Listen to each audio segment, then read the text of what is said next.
levanta a mão no seu coração. Aleluia. Eu quero orar a Deus pela tua vida. Desde já quero agradecer a presença dos jovens. Em nome de Jesus. Amém? Diga comigo, Senhor Jesus, nessa noite, eu te peço, Senhor, que através do teu Espírito, que a tua palavra, Senhor, possa achar guarida nos meus corações.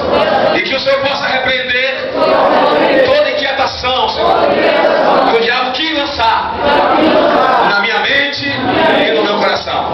Mas que essa palavra, a palavra rema que o Senhor trouxe ao meu coração nessa noite, possa encaixar no meu coração e que eu possa crescer, Senhor, que eu possa multiplicar na tua presença e que o diabo caia por terra e o seu nome seja glorificado. Aleluia. Agora eu quero orar por você. Ó Deus, em nome de Jesus, nós te louvamos nessa noite, Senhor, e agradecemos